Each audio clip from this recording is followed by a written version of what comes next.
जो मंजिल को पाने की चाहत रखते हैं जो मंजिल को पाने की चाहत रखते हैं वह समुद्रों पर भी पत्थर के पुल बना देते हैं। हेलो वेलकम गाइस, आप सभी का स्वागत है अर्जुन टीचिंग सेंटर में।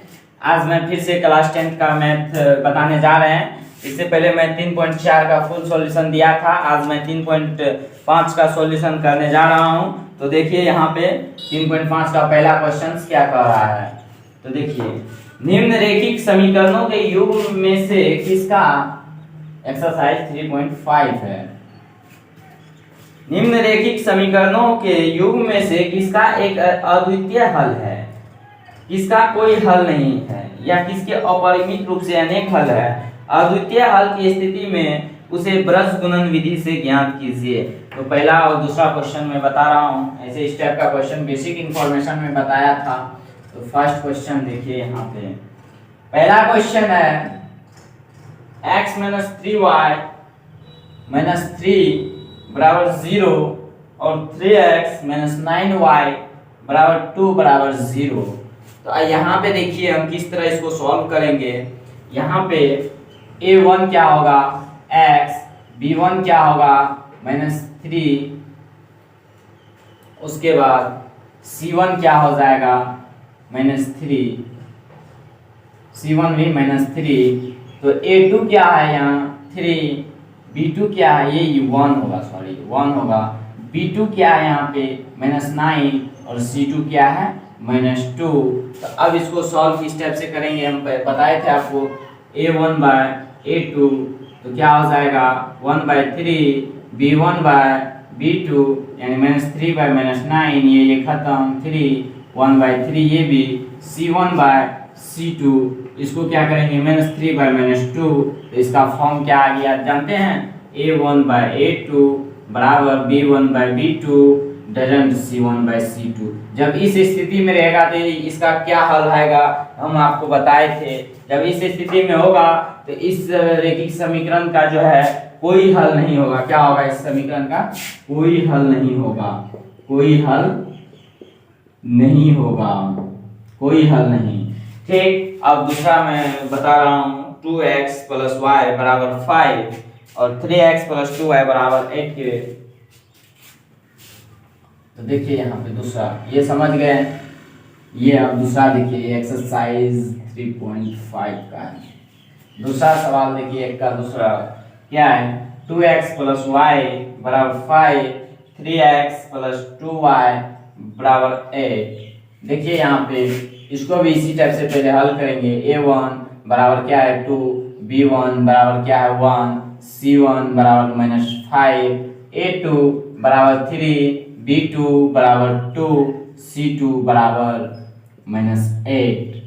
देखिए यहाँ पे तब क्या हो जाएगा, इसको a1/a2 लिखेंगे तो क्या 2/3, b1/b2 लिखेंगे 1/2, c1/c2 लिखेंगे -5/-8, ये खत्म 5/8, ये रहा आपका।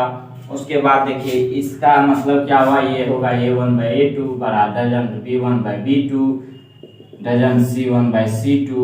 जब इस फॉर्म में रहेगा तो इसका क्या हल होगा, ये भी मैं आपको बताया था। इसका क्या होगा हल, इसका अद्वितीय हल होगा। क्या होगा इसका अद्वितीय हल होगा। ठीक, अद्वितीय हल होगा। ठीक, उसके बाद देखिए जब इसका अद्वितीय हल होगा तो इसको क्या कह रहा है, अद्वितीय हल की स्थिति में ब्रज गुणन विधि से सॉल्व कीजिए। तो अब हम इसको ब्रज गुणन विधि से सॉल्व करते हैं। इतना चीज को ये भी लिख लीजिएगा। इसके नीचे में देखिए अब क्या है 2x + y बराबर 5 है, उस साइड तो इस साइड ला लेंगे, ये 5 हो जाएगा बराबर 0, समीकरण ए हो गया। उसके बाद 3x + 2y - 8 बराबर 0, समीकरण बी हो गया।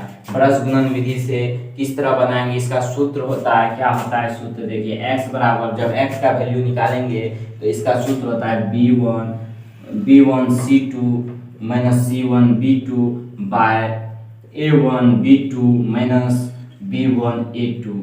ठीक, ये होता है इसका सूत्र। यहाँ पे अब देखिए a1 बराबर क्या है 2, b1 बराबर क्या है B1 बराबर क्या है 1, C1 बराबर क्या है -5, A2 बराबर क्या है 3, B2 बराबर है 2 और C2 बराबर है -8। तो x का जो वैल्यू निकालेंगे तो यहाँ क्या आएगा, B1 क्या है मेरा, B1 के जगह पे क्या है 1 इंटू C2 के जगह पे क्या है -8 माइनस C1 के जगह पे क्या है -5 इंटू B2 के जगह पे क्या है, B2 की जगह पे 2 बाय A1 के जगह पे क्या है 2 और B2 के जगह पे क्या है 2। उसके बाद माइनस B1 के जगह पे क्या है 1 इंटू A2 के जगह पे क्या है 3। अब देखिए इसका जो मल्टीप्लिकेशन करेंगे क्या आएगा -8 5 दूनी 10 -10 है -10 इंटू माइनस क्या होगा +10 बट्टे 2 दूना 4 -3। इसका मतलब हुआ कि ये 2 हो जाएगा, 2/1 तो यानी कि 2 होगा। ठीक, x का वैल्यू 2 आएगा। y के बराबर जब निकालेंगे तो इसका सूत्र होता है, ये चीज हम आपको बेसिक में नहीं बताए थे। ये सूत्र जो है आपको बेसिक में नहीं बताए थे, बेसिक इन्फॉर्मेशन जब दे रहे थे। तो अभी आप ये सूत्र को याद कर लीजिए। ठीक, ये ऑब्जेक्टिव के लिए भी आपको काम आ सकता है। तो अब देखिए y बराबर जब सूत्र निकालेंगे तो क्या होता है y बराबर, तो देखिए C1A2 माइनस A1 C1A2 उसके बाद माइनस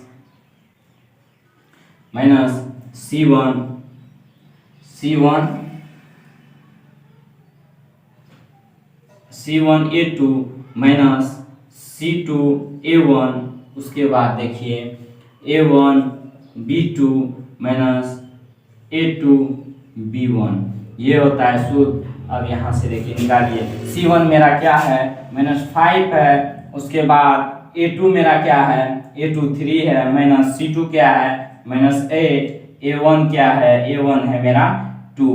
उसके बाद देखिए बाय में क्या है A1B2 के जगह के 2 इंटू 2 माइनस A2B1 के जगह पे भी क्या होगा 1। A2 क्या है मेरा A2 3 है, 3 इंटू B1 क्या है मेरा 1। तो यहाँ पे क्या हो जाएगा -15 + 10 बाय 1। उसके बाद -5, यानी कि x का वैल्यू 2 आएगा और y का वैल्यू क्या आएगा, और 8 दूनी 16 होता है, सॉरी 8 दूनी 16 + 16, तो यहाँ पे क्या हो जाएगा 1 आएगा, यानी कि x का वैल्यू 2 और y का वैल्यू 1 आएगा। इसको ही परस गुणन विधि से कहते हैं। तो आप जो है इसी टाइप से 3rd नंबर भी सॉल्व कर लीजिए और 4th नंबर भी आप सॉल्व कर लीजिए। अब मैं 2 नंबर का पहला क्वेश्चन बता देता हूँ, उसके बाद आप सेम है दूसरा क्वेश्चन, आप दूसरा क्वेश्चन बना लीजिएगा। पहला क्वेश्चन यहाँ देखिए, इसको नोट डाउन कर लीजिएगा। उसके बाद देखिए 2 नंबर का मैं क्वेश्चन बता रहा हूँ। आज ही मैं 3.5 और 3.6 भी सॉल्यूशन करेंगे। थोड़ा वीडियो बड़ा जाएगा लेकिन आप लोग को घबराना नहीं है, दोनों सॉल्व कर देंगे। आज इस वीडियो में आपका चैप्टर को खत्म करना है। ठीक, थोड़ा सा वीडियो बड़ा जाएगा, काफी वीडियो बन चुका है इस चैप्टर के ऊपर, इसलिए आज इसको खत्म करना है, तो थोड़ा सा तो मेहनत लगेगा ही। देखिए 2 का पहला क्वेश्चन क्या कर रहा है। 2 का फर्स्ट क्वेश्चन है ए और बी के किन मानों के लिए निम्नरेखिक समीकरणों के युग्म के अपरिमित रूप से अनेक हल होंगे। 2x + 3y = 7 है दिया हुआ। यहाँ पे देखिए समीकरण क्या है, 2x + 3y = 7 समीकरण ए। उसके बाद दिया हुआ है a - b × x + a + b × y बराबर 3ab a + b - 2, ये समीकरण बी दिया हुआ है। तो अब यहाँ से देखिए क्या करेंगे, a1 बराबर क्या है 2, b1 बराबर क्या है 3, c1 बराबर मेरा क्या है यहाँ पे c1 बराबर यहाँ पे मेरा क्या है -7 इसलिए इसको हम क्या लिख सकते हैं, एक सेकेंड, 2x + 3y - 7 बराबर 0, इसको समीकरण ए, उसके बाद जो समीकरण दिया हुआ है a minus B X plus a plus B into Y बराबर 3a प्लस बी माइनस 2।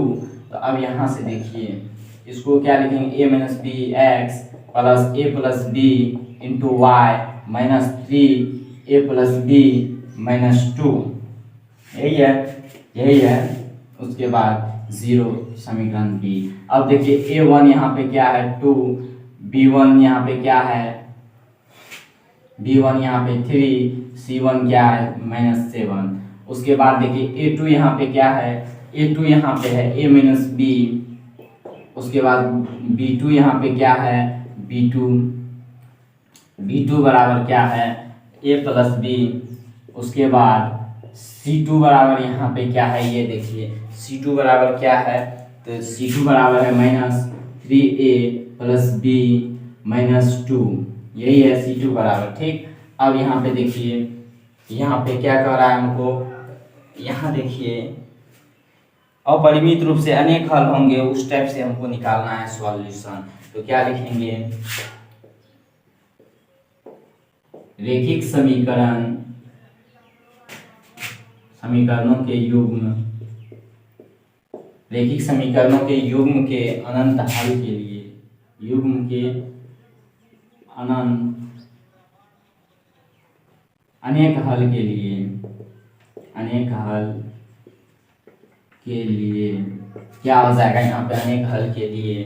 तो यहाँ देखिए इसका फॉर्म होता है a1/a2 बराबर b1/b2 बराबर c1/c2, ये फॉर्म होता है। ये हम आपको बेसिक इन्फॉर्मेशन में दिए थे। तो अब यहाँ पे इस टाइप से लिखिए, उसके बाद सॉल्व कीजिए कैसे होगा। a1 मेरा क्या है, यहाँ 2 है, a2 मेरा क्या है a माइनस बी बराबर b1 यहाँ पे क्या है 3/b2 क्या है यहाँ पे a प्लस बी बराबर c1 यहाँ पे क्या है मेरा माइनस 7/c2 क्या है 3a प्लस बी माइनस 2, ये है, ये तो खत्म। उसके बाद यहाँ पे क्रॉस मल्टीप्लिकेशन से आप इसको सॉल्व कीजिए। ठीक, इसको आप क्रॉस मल्टीप्लिकेशन से सॉल्व कीजिए। पहले आप जो है इस दोनों को सॉल्व कीजिए। 2/a माइनस बी बराबर 7/3a प्लस बी माइनस 2, इसको सॉल्व करते हैं इस टाइप से। क्या आता है देखिए 6a प्लस 2b माइनस 4 बराबर 7a माइनस 7b। इसलिए कि इसको इससे गुना करेंगे और इसको इससे गुना करेंगे, क्रॉस मल्टीप्लिकेशन करेंगे हम, तो इस आपका सॉल्यूशन ये आगे निकलेगा। क्या निकलेगा, ये निकलेगा। उसके बाद देखिए आपको क्या करना है, और जो है एंड, और क्या आपको करना है 3/a प्लस बी बराबर 7/3a प्लस बी माइनस 2, ये करना है। अब यहाँ से देखिए 7a प्लस 7b बराबर क्या हो जाएगा 3 × 9a प्लस 3b माइनस 6, ये हो गया आपका। उसके बाद आपको क्या करना है, ये दोनों जब निकल के आ गया,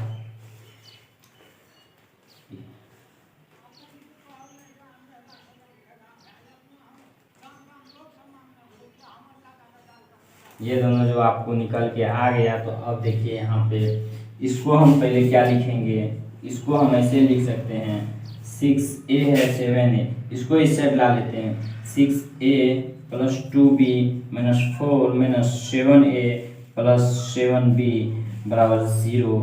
इसको सॉल्व अगर करेंगे तो क्या आएगा माइनस a 9b, ऐसे लिखिए -a प्लस 9b माइनस 4 बराबर 0। यहाँ से माइनस कॉमन ले लीजिए, माइनस, तो क्या हो जाएगा a माइनस 9b प्लस 4 बराबर 0, यानी कि इसके बराबर 0 होगा। ठीक, ये समीकरण ए हो गया, ये समीकरण ए हो गया। ये जो आया है यहाँ तक आप लोग नोट डाउन कर लिए हैं, इसको मिटा रहे हैं बोर्ड पे जगह नहीं होने के कारण। ठीक, नहीं तो और एक समीकरण बना देते हैं तब मिटाएंगे इस साइड में। देखिए आपका ये समीकरण बना 7a प्लस 7b बराबर 9a प्लस 3b माइनस 6। तो अब इसको देखिए 7a प्लस 7b इस साइड आएगा 9a हो जाएगा माइनस 3b प्लस 6 बराबर 0। अब देखिए इसमें से माइनस 2a फिर देखिए प्लस 4b प्लस 6 बराबर 0। यहाँ से माइनस 2 कॉमन ले लीजिए तो क्या हो जाएगा a प्लस 2b प्लस 3 बराबर 0। अब देखिए ये क्या हो जाएगा a प्लस 2b प्लस 3 बराबर 0 समीकरण बी। अब ये दो समीकरण आ गया। समीकरण ए क्या है, a माइनस 9b प्लस 4 बराबर 0 समीकरण ए हो गया और समीकरण बी हो गया। अब यहाँ से आप ए और बी का वैल्यू निकाल सकते हैं, नहीं निकाल सकते हैं। समीकरण ए माइनस समीकरण बी, समीकरण ए माइनस समीकरण बी कीजिए, क्या हो जाएगा। समीकरण ए है a माइनस 9b प्लस 4 बराबर 0। समीकरण बी है a प्लस 2b प्लस 3 बराबर 0। यहाँ माइनस यहाँ माइनस यहाँ माइनस ये खत्म, माइनस 11b प्लस 1 बराबर 0। अब देखिए माइनस 11b बराबर माइनस 1 ये खत्म, b बराबर 1/11। ये लेकिन नहीं होना चाहिए, गलती हो रहा है कहीं तो गलती हुआ है। देखिए आप चेकअप कीजिए आप। ये समीकरण क्या है, a प्लस 2b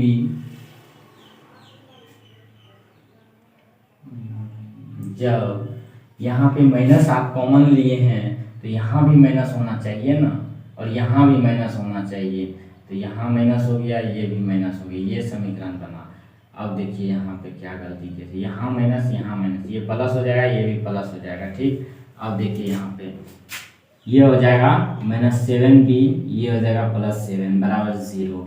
अब यहाँ देखिए माइनस 7b बराबर माइनस 7, ये खत्म, इसलिए b बराबर क्या हो जाएगा, ये 7 खत्म 1, b बराबर 1 आ गया। तो समीकरण a या b में किसी में भी एक का मान रखेंगे, क्या रखेंगे, समीकरण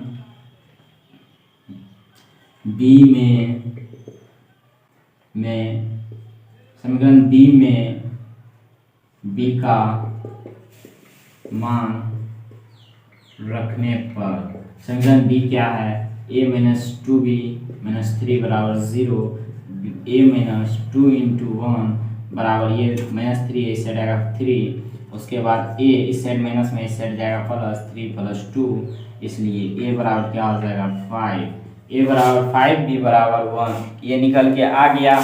इसी टाइप से दूसरा क्वेश्चन भी आपका है। दूसरा क्वेश्चन में आपका क्या कर रहा है, पहले ये देखिए। दूसरा कर रहा है कि किस मान के लिए निम्नलिखित समीकरणों के युग्म का हल कोई हल नहीं है। कोई हल नहीं होने का शर्त आपको मालूम ही है, इसको मिटा दूं, ये समझ गए। नहीं समझे तो देखिए यहाँ पे एक समीकरण दिया हुआ था, इसको इस फॉर्म में ला लिए, समीकरण ए मान लिए, उसके बाद समीकरण बी मान लिए, सॉरी इसको तक बी ए बी आ गया तो ये सी हो जाएगा समीकरण, और ये समीकरण डी हो जाएगा। क्या हो जाएगा, समीकरण डी हो जाएगा। तो समीकरण सी माइनस समीकरण डी करेंगे। उसके बाद देखिए समीकरण डी में रखे बी का मान, ठीक। अब आया ये, ठीक। यहाँ पे देखिए समीकरण ए इसको रख लिए, उसके बाद इसको जो है a माइनस बी, ये समीकरण दिया हुआ है, इसको इस फॉर्म में ला लिए, इस साइड प्लस में था इस साइड माइनस में हो जाएगा, इसको समीकरण बी मान लिए। a1 का कितना मान है, a2 का क्या मान है, ये रख लिए, ठीक। उसके बाद ये देखे कि रेखिक समीकरण के युग्म के अनेक हल के लिए क्या शर्त होता है, आपको बेसिक इंफॉर्मेशन में बताए थे हम ये। तो अब देखिए ये जब बता दिए तो अब इस जगह पे a1 का मान जितना हमारा आया था और a2 का जितना आया उस रखना है, b1 का जो आया b2 का जो आया उस टाइप से करके पहले इसको इसके साथ करेंगे, तब फिर इसको इसके साथ करेंगे मल्टीप्लिकेशन, ठीक।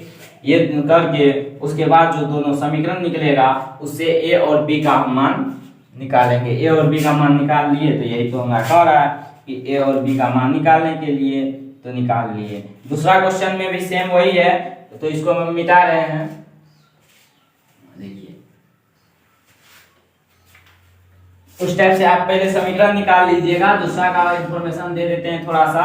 उसके बाद यहाँ कह रहा है कोई हल नहीं होने का शर्त होता है a1/a2 बराबर b1/b2 डजंट c1/c2। इस फॉर्म में आपको सॉल्यूशन करना है, ठीक।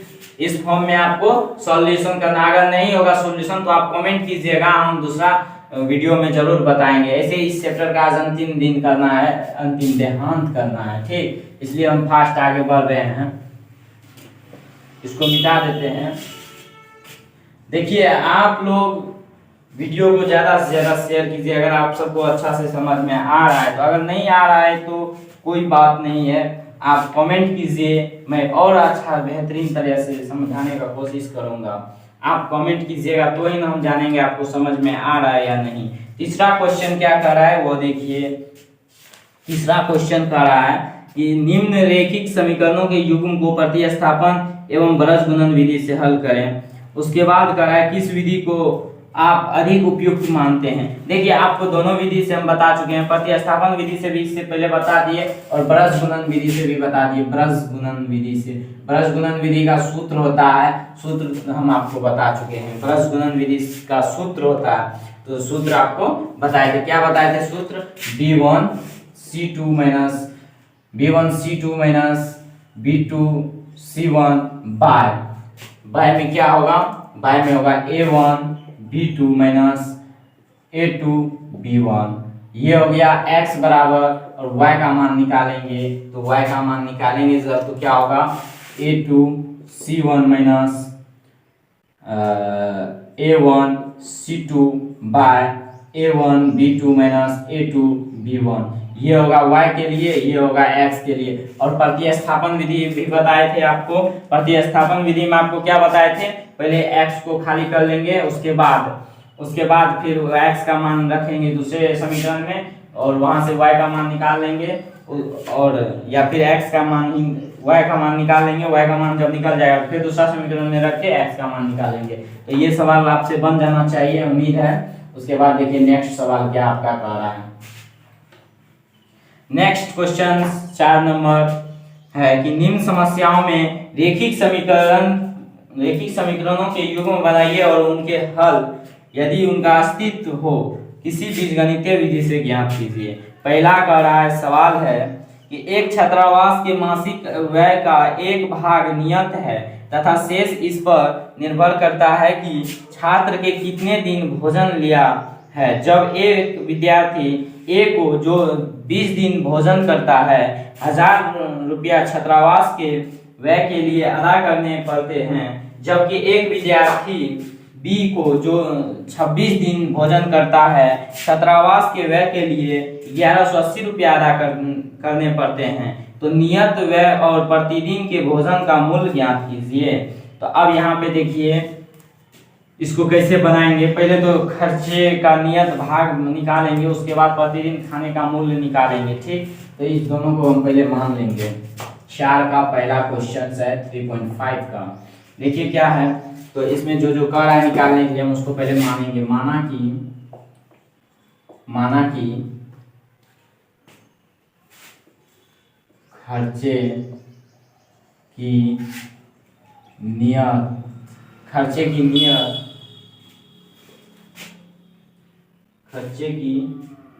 नियत व्यय बराबर x एवं प्रतिदिन खाने का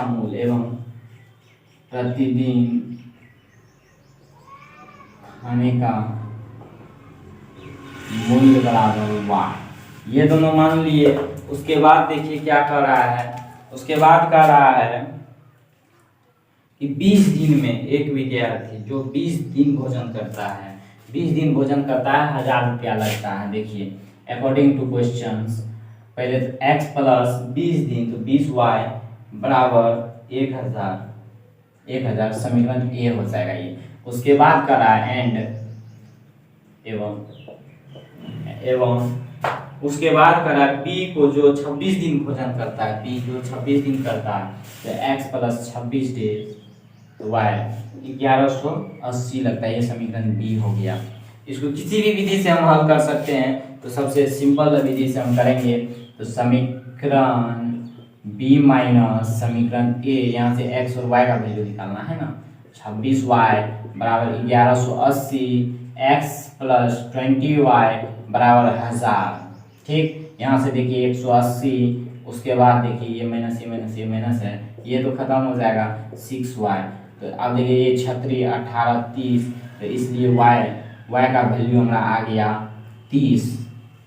यानी कि वो जो है प्रतिदिन खाने का मूल्य 30 रुपया प्रतिदिन खर्च करेगा।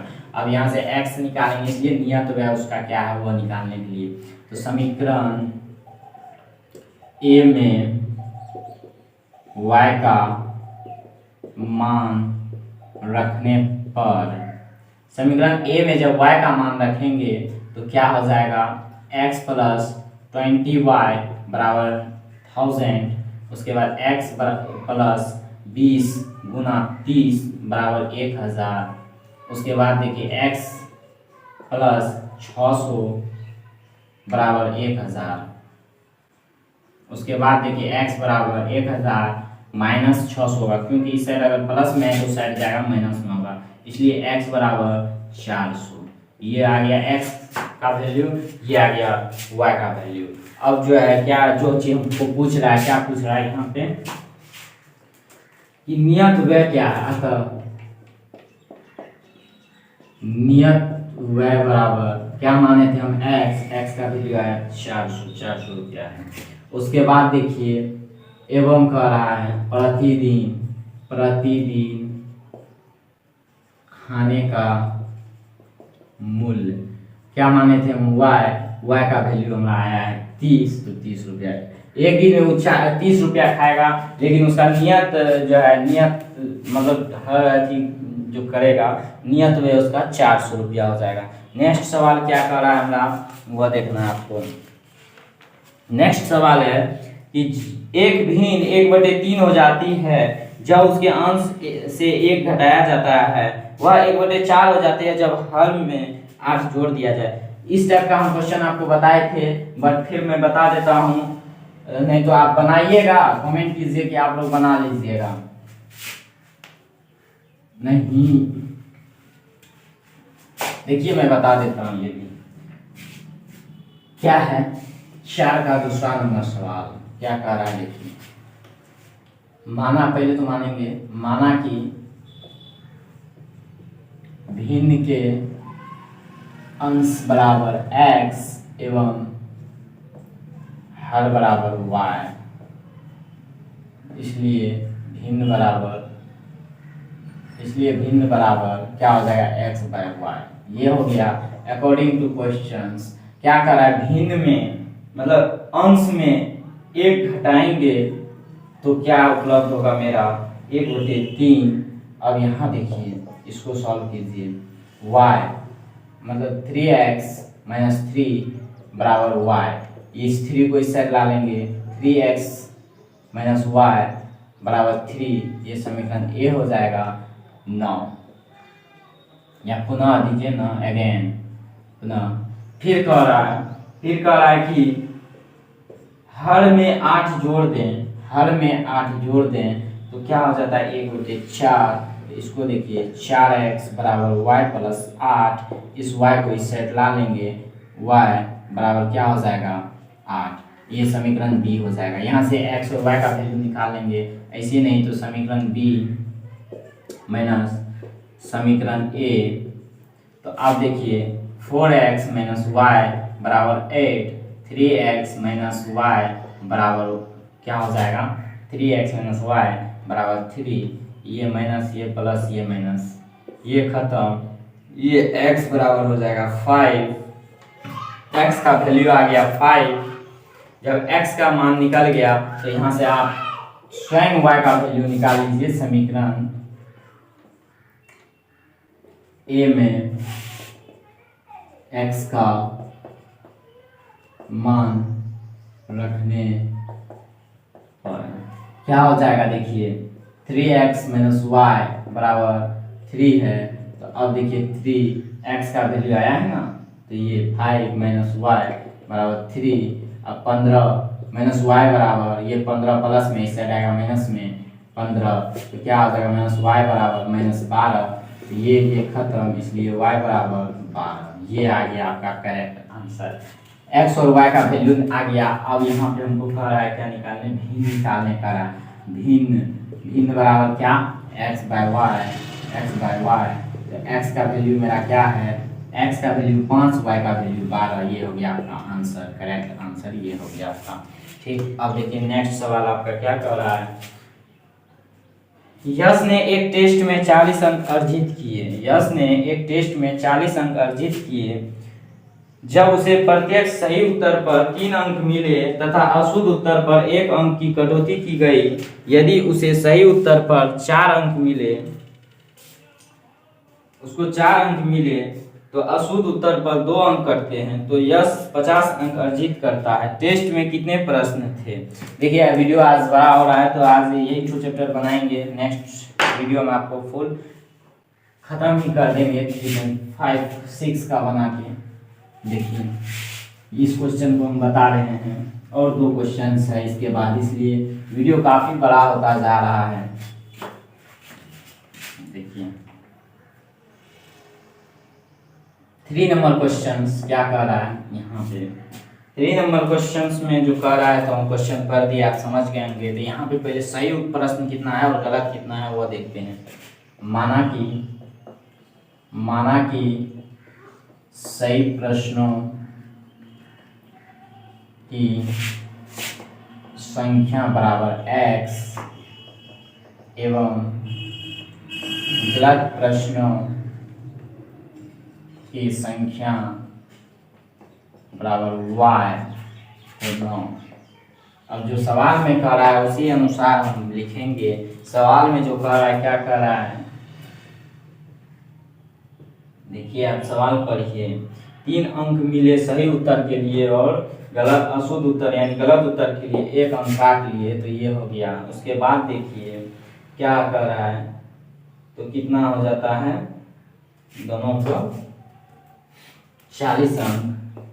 उसके बाद ये समीकरण ए हो जाएगा। उसके बाद देखिए सही उत्तर के लिए 4 अंक मिले, अशुद्ध के लिए 2 अंक काट ली जाती है। 2y बराबर 50 अंक अर्जित किया। ये समीकरण बी हो गया।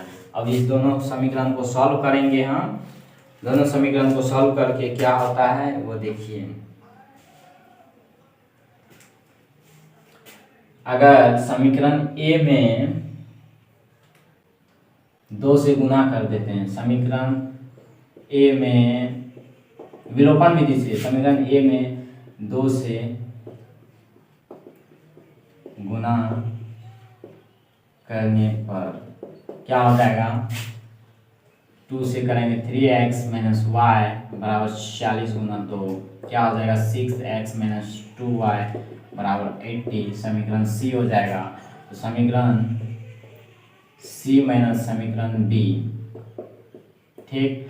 समीकरण सी है 6x माइनस 2y बराबर 80, तो और समीकरण डी है 4x माइनस 2y बराबर 50। 2x माइनस ये तो खत्म ही हो जाएगा, ये प्लस ये माइनस बराबर 30। 2 से 15 बार में x बराबर 15, ये हो गया x बराबर। अब यहाँ से y बराबर निकालेंगे। समीकरण ए में x का मान रखने पर, समीकरण ए में जब x का मान रखेंगे तो क्या होगा, 3x माइनस वाई बराबर 40। तो अब देखिए 3 इंटू 15 माइनस वाई बराबर 40। अब देखिए 45 माइनस वाई बराबर 40, वाई को जगह पर रखेंगे 40 माइनस 45। अब देखिए माइनस वाई बराबर क्या हो जाएगा, -5। ये खत्म, तो इसलिए वाई बराबर क्या हो जाएगा, वाई बराबर 5। वाई और एक्स का वैल्यू आ गया। तो अब जो है आपका आंसर जो चीज़ पूछ रहा है, क्या पूछ रहा है देखिए, कि टेस्ट में कितने प्रश्न थे। फुल टेस्ट में हमको पूछ रहा है कि कितने प्रश्न थे। तो 15 और 5 को जोड़ देंगे तो आ जाएगा, क्या कर रहे हैं, टेस्ट में कुल प्रश्नों की संख्या बराबर सही प्रश्नों की संख्या प्लस गलत प्रश्नों की संख्या, यानी 15 + 5 बराबर 20। ये समझ में आया? ये समझ में आ गया होगा। नेक्स्ट है एक राजमार्ग पर 2। नेक्स्ट आपका है, देख लीजिए सवाल आपके सामने, 1 का 4 नंबर। उसके बाद देखिए आपके पास भी किताब होगा, वीडियो ज़्यादा बड़ा हो रहा है तो मैं डायरेक्ट इसको बता रहा हूँ, इसको मिटा दूँ। आप लोग वीडियो को ज़्यादा से ज़्यादा शेयर कीजिए। आप लोग शेयर नहीं कर रहे हैं, आप लोग वीडियो को ज़्यादा से ज़्यादा शेयर करने पर नज़र रखिएगा प्लीज़। आपसे हम्बल रिक्वेस्ट है कि आप लोग वीडियो को शेयर नहीं कर रहे हैं, शेयर कीजिए। अगर चैनल पे नए हैं तो सब्सक्राइब भी कर लीजिए। देखिए 4 नंबर क्वेश्चन 4 का क्या कह रहा है। 4 नंबर क्वेश्चन ये देखिए आप, एक राजमार्ग पर 2 स्थान ए और बी है। पहले तो इसको हम लेट कर लेते हैं, मान लेते हैं कि ए से चलने वाली कार की चाल क्या है। माना कि ए से चलने वाली कार की चाल बराबर x एवं बी से चलने वाली कार की चाल बराबर y। ये दोनों आ गया। तो अब देखिए हम क्या करेंगे, ये x किलोमीटर/आवर हुआ, x किलोमीटर/आवर, ये y किलोमीटर/आवर। अब क्वेश्चन के अनुसार जो कह रहा है हम वो हल करेंगे। क्वेश्चन क्या कह रहा है, अकॉर्डिंग टू क्वेश्चंस, ए से तथा दूसरी कार एक ही समय पर चलना प्रारंभ करती है। ठीक इस अनुसार से हम बनाएंगे 5x, 5 घंटा जो लगाती है, 5x - 5y बराबर 5 घंटा बाद में चलता है ना, तो 100 किलोमीटर है। ये समीकरण ए हो जाएगा। एवं और क्या कर रहा है, दूरी टोटल कितना दिया हुआ है, x + y बराबर 100 दूरी दिया है। ये समीकरण बी। अब देखिए समीकरण बी में 5 से भाग करेंगे, गुना करेंगे। समीकरण बी में 5 से गुना करने पर, अब देखिए x + y × 5 बराबर 100 × 5 क्या हो जाएगा, 5x + 5 पर विलोपन विधि से बना रहे हैं। ठीक, देखिए ये समीकरण हो जाएगा सी हो गया। अब समीकरण सी माइनस समीकरण डी, देखिए यहाँ पे समीकरण ए। उसके बाद देखिए 5x + 5y, दोनों को जोड़ देना है बाय, उसके बाद 500, 5x - 5y बराबर 100। ये दोनों जोड़ ही रहे हैं, ये माइनस ही रहेगा, ये खत्म। 10x बराबर 600, ये खत्म, ये 0 खत्म। अब हो गया x बराबर 60, x बराबर 60 आया तो y का वैल्यू समीकरण डी में y का x का मान रखने पर क्या हो जाएगा, देखिए यहाँ पे समीकरण डी में जब x का मान रखेंगे, x + y बराबर 100 है, तो x का वैल्यू 60 है, y बराबर 100 है। तो अब देखिए y बराबर हो जाएगा 100 - 60 यानी 40। अब यहाँ पे जो कह रहा था हमारा आगे आंसर, x का मान 60 और y का मान 40 आया। तो 2 कार है, 2 कार जो है, पहला जो है अतः ए से चलने वाली कार की कार की चाल क्या हो जाएगा, x kilometre per hour, x kilometre per hour हो जाएगा, यानी कि x किलोमीटर, तो x का वैल्यू मेरा 60 है, 60 किलोमीटर पर आवर हो जाएगा। उसके बाद एवं b से चलने वाली कार की चाल बराबर क्या हो जाएगा, y kilometre per hour, y kilometre per hour होगा तो क्या हो जाएगा, 40 किलोमीटर पर आवर होगा। ये आ गया आपका सॉल्यूशन। उसके बाद नेक्स्ट है लास्ट, इस एक्सरसाइज का लास्ट क्वेश्चन है कि एक आयत का क्षेत्रफल 9 वर्ग इकाई कम हो जाता है। पहले तो आयत की लंबाई और चौड़ाई मानेंगे, इसको मिटा देते हैं, समझ गए, नहीं समझे। माना कि ए से चलने वाली कार की चाल हम ले लिए x और बी से चलने वाली कार की चाल ले लिए y। पहले तो हम दोनों का कुल मतलब दोनों बीच की दूरी दिया हुआ है, दोनों कार के बीच की दूरी 100 किलोमीटर, तो x प्लस वाई बराबर 100 किलोमीटर ले लिए। और उसके बाद कह रहा है 5 घंटे कम, मतलब दोनों के अंतर के बीच है 5, दोनों के चाल के बीच का अंतर है 5 घंटे, तो 5x माइनस 5y बराबर 100 ले लिए। समीकरण बी में 5 से गुना किए, विलोपन विधि से सॉल्यूशन करके x और y का वैल्यू निकाले, x और y का जो वैल्यू आएगा वही हो गया चाल। तो ठीक है, नेक्स्ट अब देखिए क्वेश्चन क्या कर रहा है। एक आयत का क्षेत्रफल में 9 वर्ग इकाई कम कर दिया जाए तो इसकी लंबाई कम, तो पहले तो इसको मिटाते हैं।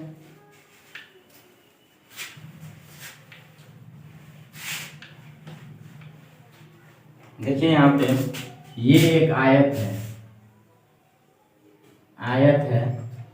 ये एक आयत है, ये x है, x इकाई, और ये है y इकाई, ठीक।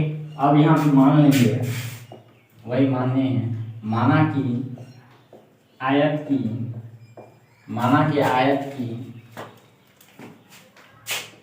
की लंबाई बराबर x इकाई, उसके बाद एवं आयत की चौड़ाई बराबर y इकाई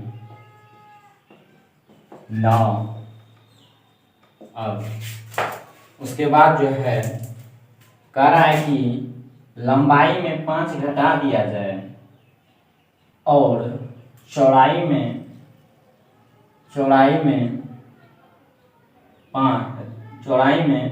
3 बढ़ा दिया जाए, इकाई में 5 घटा दिया जाए और चौड़ाई में 3 बढ़ा दिया जाए, तो आयत के क्षेत्रफल में 9 इकाई कम हो जाएगी, ठीक। अब यहाँ से इसको सॉल्व कीजिए, पहले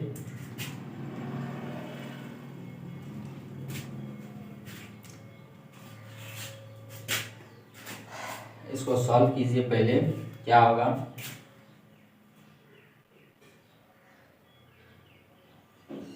उसके बाद फिर देखिए क्या कर रहा है। 3 इकाई और लंबाई में 3 इकाई और 2 इकाई बढ़ा दिया जाए, तो सेकेंड होगा x प्लस 3 और y प्लस 2 बराबर xy, तो क्षेत्रफल में 67 बढ़ जाएगा, ये हो गया, ठीक। इसको समीकरण ए ले लेंगे, उसके बाद इसको समीकरण बी ले लेंगे। अब समीकरण ए से इसको सॉल्व करेंगे, यानी समीकरण ए से। अब देखिए यहाँ पे क्या है, x माइनस 5 और y प्लस 3 बराबर एक्स वाई माइनस 9। अब इसको हल करते हैं, एक्स वाई, उसके बाद 3x माइनस 5y माइनस 15 बराबर एक्स वाई माइनस 9। अब देखिए ये x तो ख़त्म हो जाएगा, उसके बाद देखिए 3x माइनस 5y, इस साइड माइनस में इस साइड जाएगा प्लस में, तो ये 6 हो जाएगा, समीकरण सी हो जाएगा ये। अब समीकरण बी से क्या हो जाएगा, x प्लस 3 है, उसके बाद y प्लस 2 है बराबर एक्स वाई प्लस 67। तो इसको देखिए X Y plus 2x plus 3y plus 6 बराबर एक्स वाई प्लस 67। ये तो नहीं समझे होंगे एक्स वाई क्यों कट गया, ये एक्स वाई प्लस में इस साइड आएगा तो माइनस में होगा, प्लस माइनस कट जाएगा। तो अब यहाँ पे देखिए ये भी और ये भी कट जाएगा, तो 2x + 3y बराबर ये 6 ही सेट आएगा तो 61 हो जाएगा। ये समीकरण डी हो जाएगा। ठीक, ये दो समीकरण आया। यहाँ से आप लोग x और y का वैल्यू निकाल लीजिएगा, और x और y का जो वैल्यू आएगा